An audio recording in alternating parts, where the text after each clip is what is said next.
Howdy, lieutenants and economists. The most volatile, evil, disgusting things on the planet, humans. If you have a video request, you can always go to assholeconsulting.com. Yeah, I am gonna charge you, kids. And that is the importance of not fucking up. You are such an asshole!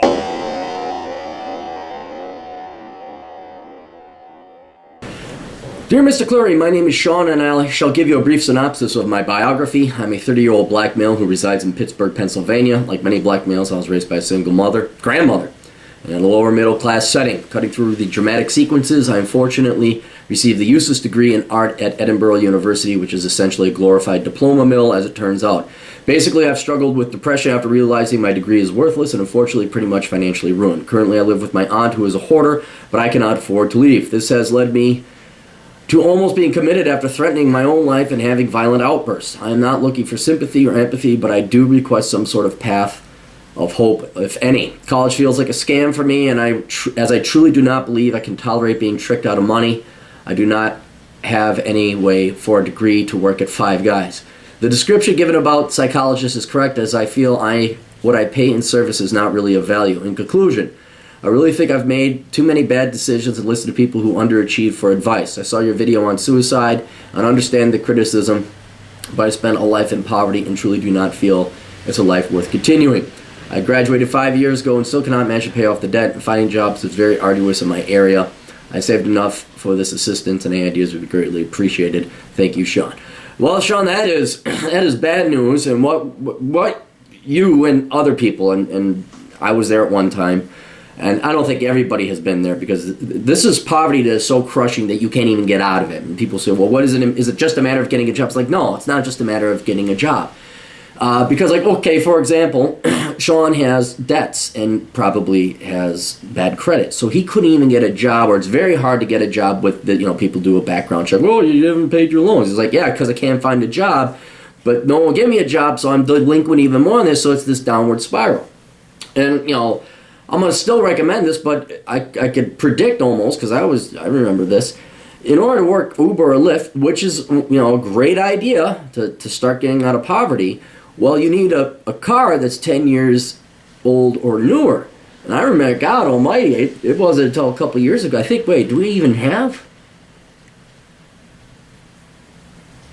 Yeah, the Kia is, my truck is over 10 years old, but I haven't, I think I've had maybe one, maybe two cars that have been 10 years old or newer. And then they certainly went into 10 years old or older because they held on to them for so long. So to find a car that you need the money to do that to even start working Uber. So what ends up happening, it's like a black hole, and you cannot get past, you don't have the escape velocity to escape poverty.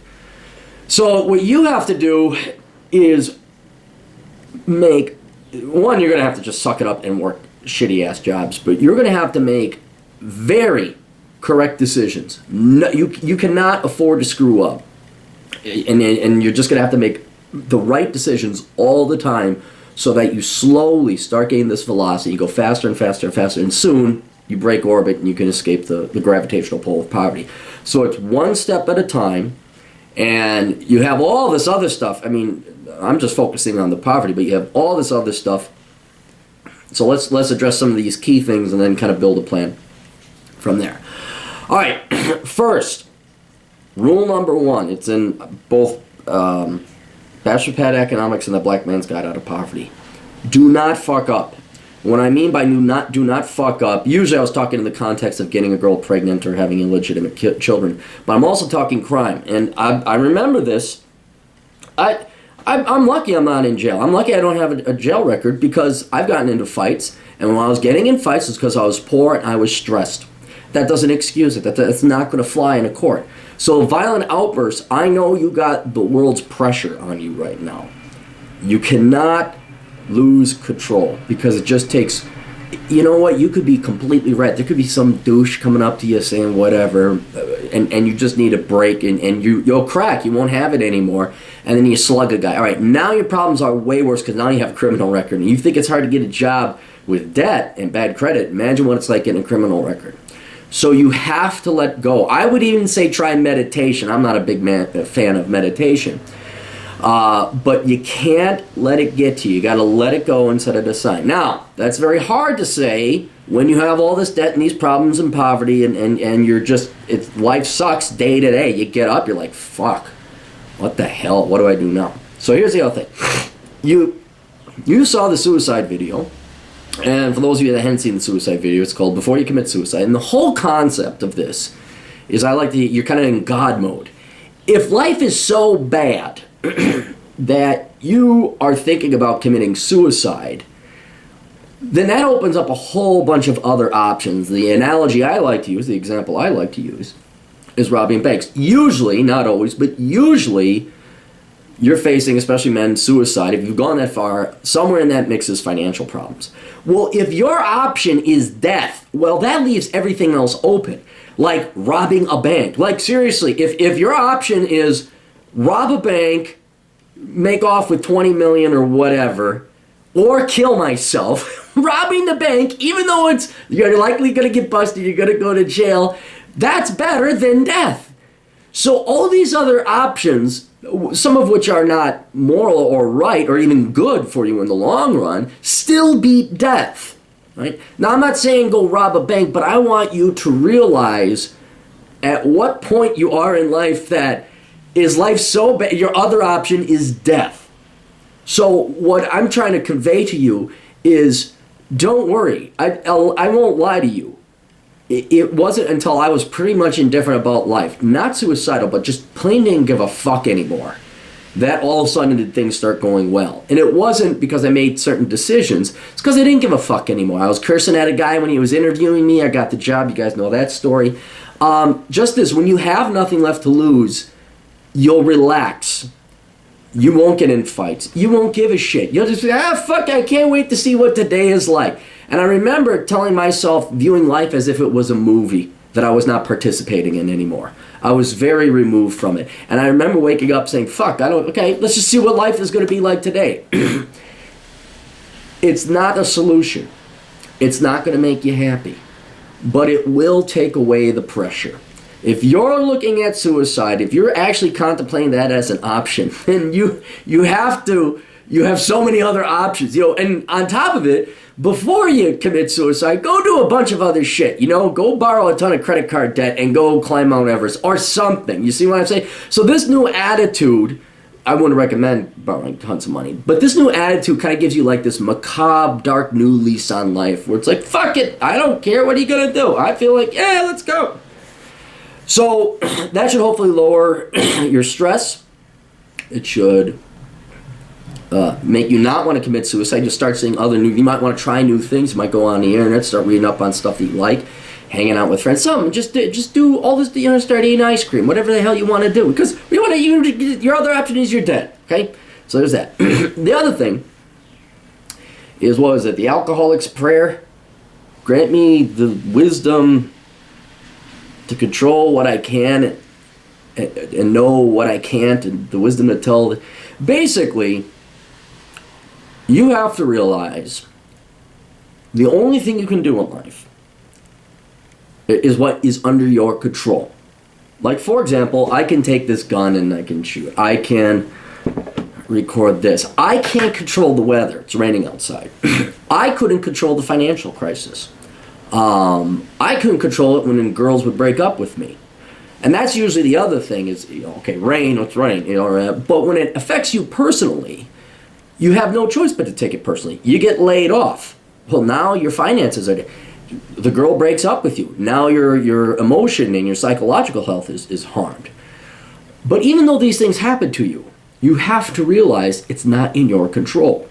And the only thing you should get upset about or worried about is things under your control. And it's a very, very, very hard skill to master. But if you get to that indifference of fuck all in the world, you don't care, it's a lot easier, and you forgive yourself, and you at least do not beat yourself up over things that are outside of your control. I remember one girl broke up with me. I was devastated, just devastated. And it wasn't a full 6 months until I like it. And then it took me to realize she's never coming back. There's nothing I can do in my power to get, and why would I torture myself? Why did I worry? Oh, the calories of energy worrying. The career, trying hard to get it. No, out of my control. Perfect example. damn near straight A's, top of my class, into blah, blah, blah.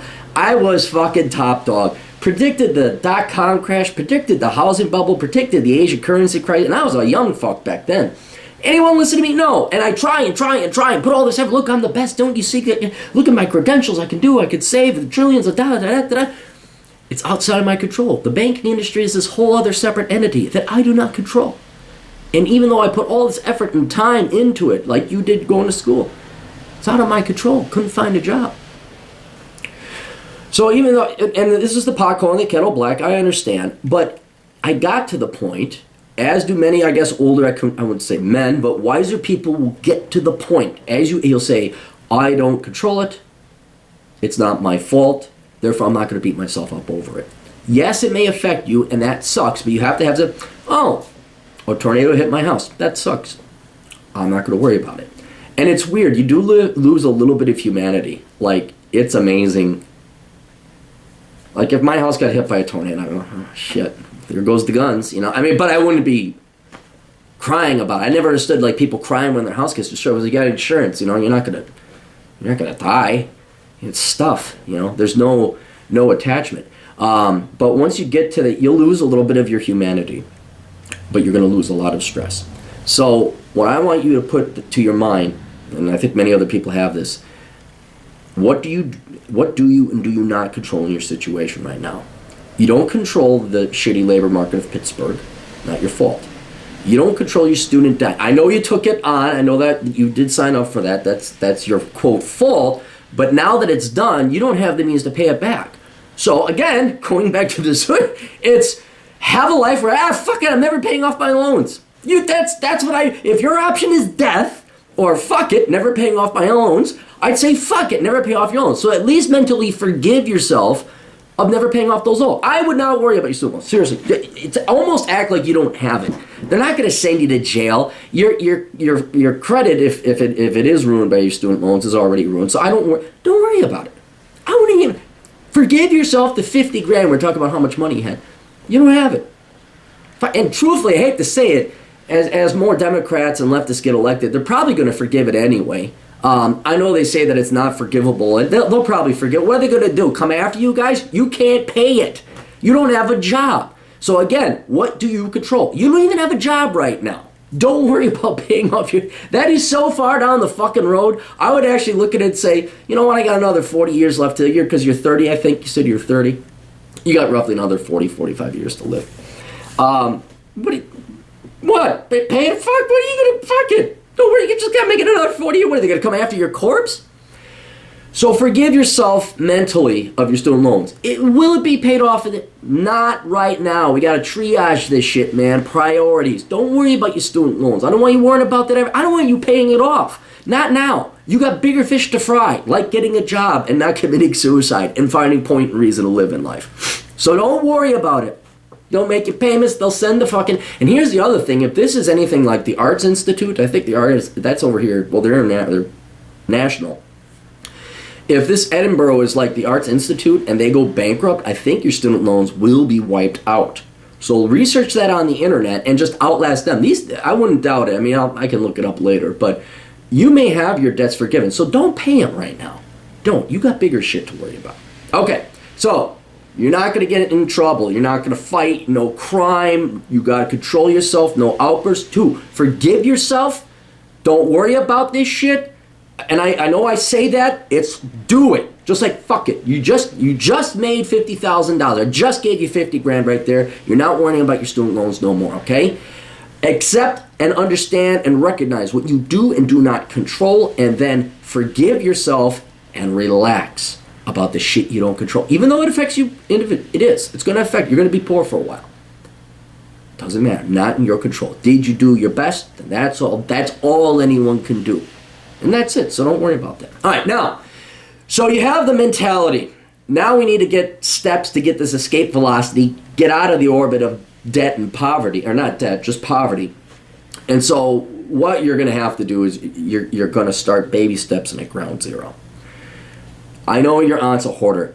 I cannot imagine inner city hoarding aunt. And It probably fucking sucks, okay? But you got free rent. So unless you know of a better place that you could get free rent and, like your buddy has a couch or heck, even a floor, I would just stay there for now for the free rent. And then what you're going to do is your goal is to get out of Pittsburgh. I don't know why anybody lives or deals with the East Coast. And I know it's not on the coast, but I don't know why anyone lives in major metropolitan areas on the East Coast. The jobs are shit. The Democrats have fucked over that entire area, especially the inner city, and I'm sure you're well aware. This doesn't apply to the East Coast, but every major city, the ghetto, Democrat policies, socialism, kick the fathers out, put a government check in replacement of the family. It's disastrous, and you need to get out at minimum of not just poverty, but Pittsburgh. Right? So how do you do that? Okay, a couple things you can do. One, you can go work out in the suburbs, all right? There's usually, the city may not be growing, but the suburbs are at least maybe stable. I would say you'd want to get out even further, but let's just focus on the suburbs. So you take a bus to work. Find a job outside of the city, okay? If you can't find that, find a job in the city, doing whatever you can. If you have a car that is 10 years or old or younger, try Uber, try Lyft. Also try and find some kind of jobs you could do on the internet. I'm going to my buddy Alex, he's always looking to hire. And guess what? These jobs are going to fucking suck. They're going to suck. They're gonna suck, all right? And they're gonna be low pay, but that you gotta start somewhere. And your goal is to slowly build up a reserve and get enough of a job or enough of an income that you can get your own place, all right? Preferably outside of Pittsburgh, okay? This could be a 1 to 2 year process. It could be a 6-month process. Depends on how many jobs you get, what your pay is. I'm not saying take whatever shitty job comes along, but you're gonna have to start with something to get you your own place, your own sanity. You got to get out of that hoarding place of your aunts, and you got to get back onto your life. Right? So I don't know what that is. Apply, find it, but apply out into the suburbs. Take a bus if you can. I don't know if you guys got a train or a metro, kind of L like Chicago does. But do that. The second thing I would be doing, in addition to finding a job, is something along the sides that you can make money at home. Uber, Lyft, some kind of online thing. Again, I'll send you the email, see if you're interested in that. Something a little, I don't want to say entrepreneurial, but something on top of it. Then, not only that, you're going to get another job. You're going to work 2 jobs if necessary. All right? You know me, I like security guard work. I think being a security guard is great because you can work on other things at night. Maybe librarian or something, parking lot attendant, something at night. Yes, it's risky. Yes, you might get shot, but those are the risks we men get to take. But then you're going to get more money, and then you're going to get yourself maybe a car, a used car. And some tools, and you're going to learn how to fix. So step by step, now you have transportation. Is it preferably a car that's 10 years or newer? Okay, now you can start doing Uber if you wanted. It doesn't have to be a fancy car. By God, don't make it a fancy car. But now you have a car that can get you from point A to point B. A lot of people say don't get a car. I think it's kind of neat because that opens up a lot more places for you to work. You got your apartment, you got your car. All right, now when you go to these jobs, you're going to do your best, and you're just gonna suck it up. Yes sir, no sir, and you're going to try and get promoted. You're talking to the wrong guy about getting promoted. Because my person, I just can't do it. I couldn't do it. Now I had the luxury of having dance classes on the side. So anytime my bosses gave me the fucking slightest bit of lip, I'd go tell them to pound sand. But there were times I could not do that. So you're just gonna have to suck it up and try and get promoted. Okay, you're gonna be the best you can be. Take extra shifts, whatever. Get yourself more momentum, more velocity. Escape out of that poverty. And then once you have this money and maybe a car, maybe not, you're going to start applying for jobs, I would say, in the Bakken oil field. I know oil prices are making that go down, but they're still hiring. You're going to get the fuck out of Philadelphia. You're not Philadelphia, Pennsylvania. You got to get out of that East Coast. You got to go find a different place to live. All right? Again, this is just my opinion. Places I like: Texas, Florida. I love Colorado. I don't know if you're a big hiker, outdoor type guy. But if you're not, you probably wouldn't like it. Las Vegas is a place that's hiring. That's a place to go. You got to get out of these shitty socialist, leftist, Democrat, East Side, Northeast commie shitholes and go to where, sorry, hate to say it, the Republicans are, where there's low taxes and businesses are hiring. So you kind of put together, and this doesn't mean you can't apply for jobs in Vegas now. I think Vegas would be great. I think it's just a happier town. This doesn't say you can't apply for the Bakken oil field now. I just think you gotta get out there first. You gotta at least work up the money to get a bus ticket to go out there. And that's for the interview. That's the problem with the logistics, is getting a bus right out there and back. What if you didn't get the job? Well, so you gotta get some money back at home, get your base, get that started, get your apartment, and then start applying in towns that don't suck. They always make the joke. What was it, Sam Kinison? Why don't Ethiopians move to where the food is? It's the same thing. Why don't people move to where the jobs are? That's how it was done in the olden days. It was done like, we're going to plop our asses here. We're just going to sit in Schittsburg. Get the fuck out of Pittsburgh.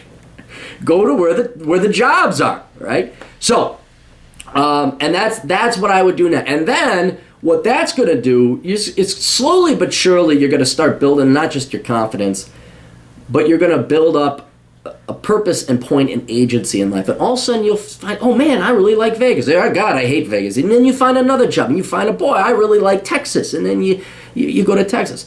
And then once you're in this town that you kind of like, or you have a job that's making good money, like say at the Bakken oil field, then what I'd recommend is with the extra money, you should have a little bit of extra money now because you're not paying off your debts, remember. You should have minimalism. You shouldn't have any debts at all. No credit cards to buy, gas with, but you pay that fucker off every month. You're a minimalist. Then I would say you go to trade school. For what? It depends. You could go accounting. That's not bad. It's not terribly high paying, but it's going to be higher paying than, the shit job that you're going to be working security like I did or whatever. Welding, a trade, something like that, especially if you go the Bakken oil field route, you'd probably want to have a trade. Programming, you could go to programming boot camp, learn how to program.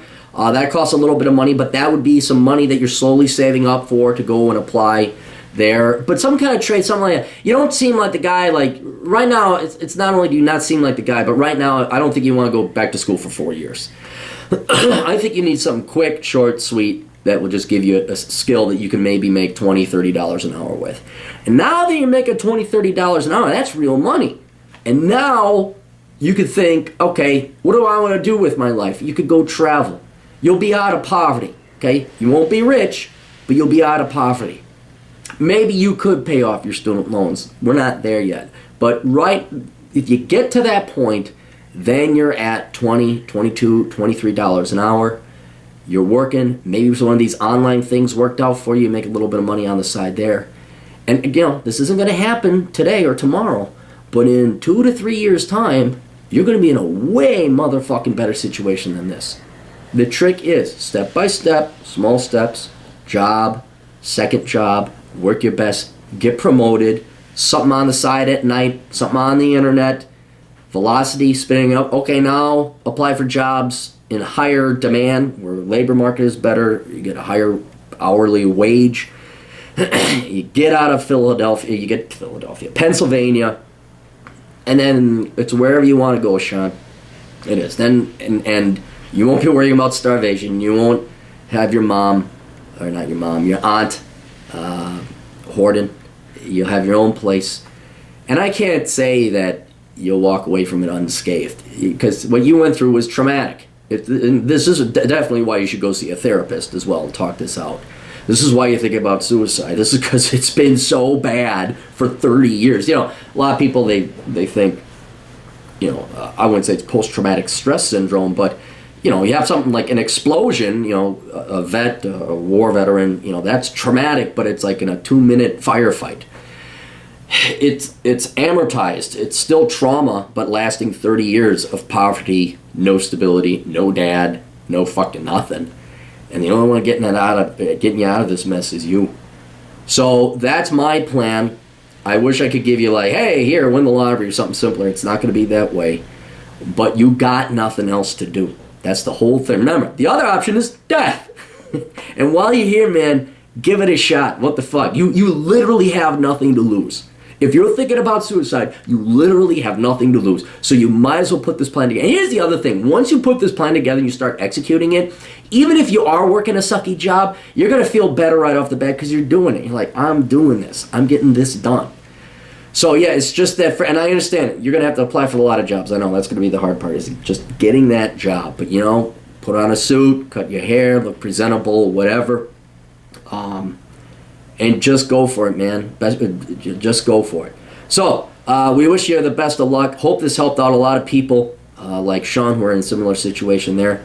But yeah, guys, just that first step and one step at a time, and it's not going to be an easy hike, but it will get easier. You cannot let life win. You cannot let life beat you. You have to beat it back. So best of luck to all you guys out there. Doodles.